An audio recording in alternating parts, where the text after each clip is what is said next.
kali penarikan. Pertama 2 miliar, 1 miliar, 1 miliar, 5,6 miliar. Ini bang, 5,6 miliar. Setelah uang itu ditarik, saudara-saudara Afif ini memberitahukan kepada klien kami, uang sudah ditarik. Kata klien kami, loh kenapa bisa ditarik uang? Karena tidak ada surat kuasa dari kami. Ya kan, tolong uang itu dikembalikan. Tapi tetap pada prinsipnya si saudara Afif ini, terduga ini, dia mari kita bisnis. Jadi selalu bisnis yang dia sampaikan kepada klien kami. Rupanya itu adalah tipu-tipuan segala. Ya semata yang dilakukan oleh saudara Afif. Akhirnya dia tanya mana nama-nama lurah-lurah yang dipinjamkan itu. Tidak bisa dibuktikan lurah-lurah yang pinjam uang itu. Akhirnya pada tahun 2019 ya kan, dia terpilih jadi anggota DPR. Semakin menjadi-jadi dia memberikan alasan segala macam bahwa ada kerjaan akan sebentar lagi akan jebol, akan mengembalikan uang. Selalu di perjalanan waktu hampir 2 tahun lebih itu dia selalu janji-janji untuk mengembalikan itu. Tapi pada dasarnya hanya janji saja, tapi tidak pernah terpenuhi sama sekali.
Memindahkan dari ATM BCA, dari tabungan BCA saya ke Bank BJB. Nah, setelah saya pindahin beberapa lama, sekitar bulan 9, sekitar bulan 9, tanggal 7 bulan 9 2021, semua udah saya fullin. Terus awalnya rekening itu udah terkumpul di sana gitu. Karena memang ada rencana saya mau pada saat itu mau deposito di Bank BJB gitu. Pada saatnya seperti itu usulnya, aset dasarnya Pak. Bang, abang ini kan tahu uang abang ditarik secara ilegal oleh salah satu driver bank ini dulunya. Itu kenal nggak bang? Pada dasarnya kita kenal berteman doang Pak, berteman doang itu. Jadi awalnya kita kan cuma berteman. Awalnya yang memperkenalkan dulu awalnya itu ada teman saya kenal sama beliau gitu awalnya. Bang, ini kan uangnya ditarik secara ilegal. Iya. Abang kan tahu uang sebesar itu ditarik harus ada dokumen-dokumen penting yang dimiliki oleh abang. Iya. Apakah itu masuk unsur pidana menurut abang? Saya serahkan aja ke tim ke kuasa hukum saya Pak. Seperti apa gitu. Tapi pada saat si saudara A ini menarik, apakah abang dikasih tahu? Setelah diambil sama beliau semua, setelah uang itu nggak ada di rekening saya, nah dia baru memberitahu saya gitu pada saat itu gitu. Abang ada notif bang sebelumnya dari bank itu? Bagaimana Pak? Nggak ada pemberitahuan dari bank sebelumnya? Tidak ada sama sekali Pak. Selama 5 kali transaksi? Selama 5 kali. Terus saya secara pribadi tidak pernah menyerahkan bentuk dokumen saya kepada Soleh Afifnya, kepada beliaunya gitu. Apakah berbentuk buku tabungan saya secara pribadi, berbentuk ATM ataupun surat kuasa, dan saya tidak pernah menandatangani apapun Pak. Pernah abang ke Bank BJB menanyakan hal itu? Pernah Pak. Apa jawabannya? Pernah saya menanyakan bukan ke Bank BJB Pak, ke dianya, ke SA-nya gitu. Kenapa nggak menanyakan ke Bank BJB? Saya pada saat itu selalu berhubungan dengan, artinya inisiatif saya berhubungan kalau bisa secara persuasif gitu. Dia mengembalikan uang saya gitu.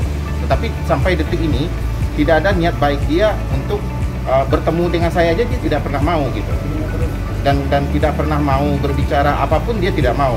Dan saya udah puluhan kali menelpon dia, sampai ratusan kali menelpon dia. Tidak pernah dia pernah mengangkat telepon saya gitu.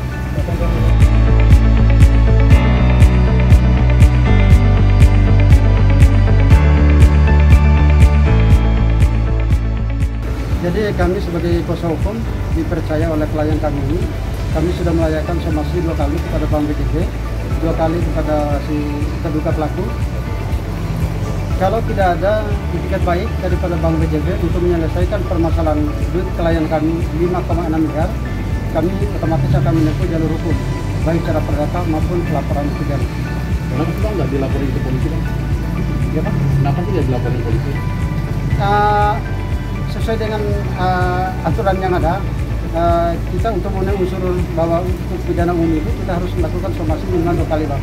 Jadi itu setelah nanti minggu ini kan batas terakhir somasi kedua itu hari Rabu, kemungkinan hari Kamis kami akan membuat suatu laporan ke polisi terkait dengan pembobolan uang 5,6 miliar. Somasi pertama ada tanggapan dari pihak Bank BJB? Somasi pertama tidak ada tanggapan sehingga kami melayangkan somasi kedua Bang. Bang, dalam pembobolan ini apakah diduga ada oknum orang dalam Bang? Kami ada dugaan kuat dan mufakatan jahat diduga dilakukan oleh pimpinan bank dan staf-stafnya, karena di dalam pembobolan uang ini sangat sungguh luar biasa, karena Saudara Afif ini bukan pejabat tinggi dalam Bank BJB. Dia hanya sebagai driver, dia sebagai supir, kok bisa serta-merta menarik uang 5,6 miliar. Sedangkan di dalam ketentuan penarik uang oleh pihak ketiga itu seperti apa yang disampaikan oleh klien kami tadi, harus ada surat kuasa, buku bank, ATM, dan KTP. Itu semua tidak dipenuhi oleh yang bersangkutan terduga pembobolan uang ini. Kami yakin sekali, ya kan, ada dugaan kuat keterlibatan pimpinan bank BJB dalam pencarian uang itu. Kalau alasan Bang untuk mengeluarkan uang itu apa sih Bang alasannya? Waktu saat itu coba kami klarifikasi melalui supervisornya, tapi lupa namanya. Kami menanyakan gimana sih prosedural dalam pencarian uang yang berkapasitas besar atau di atas 1 miliar.